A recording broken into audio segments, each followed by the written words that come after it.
Yeah, no, just tough game, tough loss. I thought our guys competed. You know, that's a tough team down the stretch, you know, trying to figure out how to guard some of their guys. They're picking on matchups with Trey and trying to put them in the action. And, you know, you got 5 shooters. You know, Jeff Green hit probably the biggest 3 of the night as we're trying to scramble. And you know, that's playoff basketball. You know, needing a rebound down the stretch, not turning it over, you know, keeping them out of transition and overtime. You know, I think that's a good test for our guys against a really good team, a team that's going to be there at the end at some point. But it's a good learning lesson for our guys to value every possession. And I thought we were there, and we had a couple miscues that we'll learn from. Thank you. With that, we will get into questions with the first one from Sarah Spencer. Lloyd, did you like what you see? Did you like what you saw out of Cam Reddish tonight? Cam was great. You know, we needed what he brought tonight, a downhill attacking mentality. He hits the first 3 in the corner. I thought he played solid. I didn't think he forced anything. I thought he had an ability to get by guys, and he did that. Defensively, he's always been a guy that we want to try and use on some of their elite players. KD was his primary matchup, and just making him work. You know, the only thing you got to do is make him work. Try and deny some of his catches, and make him work for everything. Raphael Haynes. Hey, Coach. Coach, before the game, you talked about the other players as far as guy you just spoke of. I just lost my train of thought. Harris and then Jeff Green. And you talked about how you need to watch out for those players. When you look at what they did tonight, how do you get your team prepared for players like that, even though they have to go against players with names? Yeah, I mean, those guys have to beat you at the end of the day. And I know it's kind of a thing to say, but you know, KD, Kyrie, James, they're going to have the basketball in their hands. I think KD played 42 minutes. James Harden played 45 and Kyrie played 42. So that's a high dosage. Those guys are going to be on the floor for a long time. And while they're out there, it's hard to contain. So you have to make them work. You have to throw some different things at them. And at the end of the day, some of those other guys have to take shots. I thought we did a good job of forcing Timmy Luwawu into a couple shots.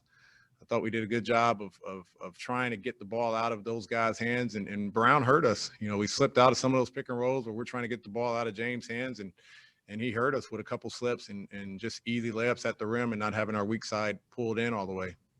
And then the confidence from DeAndre Hunter and how he's been playing for these last few games. I mean, what can you say about him so far? Nothing different. He's playing good basketball. He's playing good basketball from start to finish. He's just been doing the same thing every night. Thank you. Got a question from Joseph with the score.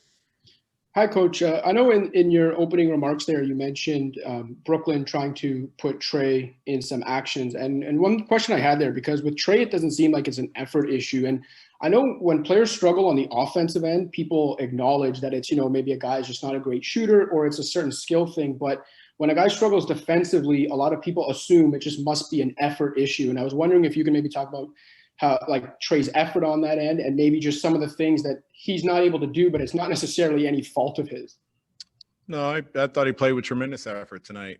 I'm not sure on the question. I thought his effort was great. I thought they were trying to go at a matchup, and I thought, as we're scrambling and trying to get the ball out of James Harden's hand, he was the guy we were using. He's flying around doing a tremendous job trying to get the ball out of James' hands so we can play through other guys. They burned us a couple of times, but I thought his effort, in order to do that, it requires a tremendous amount of effort.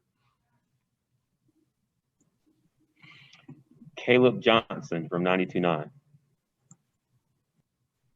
Coach, you're talking about competing, talking about effort.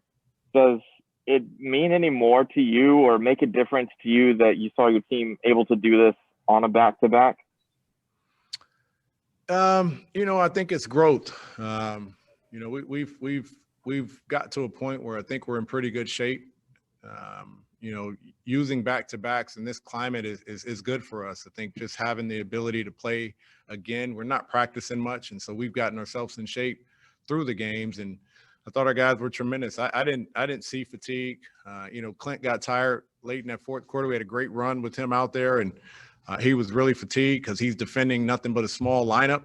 And, you know, we were able to bring John back. But I thought our guys have been tremendous with their effort and their energy. And a back-to-back, I didn't really think about that. I don't think any of those guys thought about it tonight. Brad Rowland from Peachtree Hoops. Well, you just talked about it, but was the decision to go with John at the end, which because the 5-out lineup that Brooklyn was playing?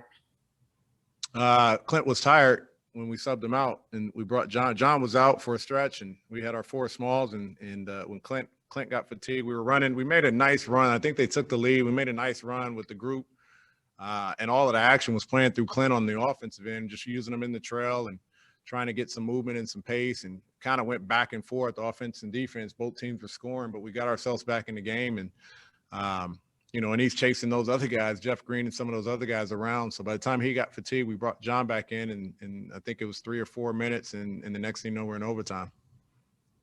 Thanks.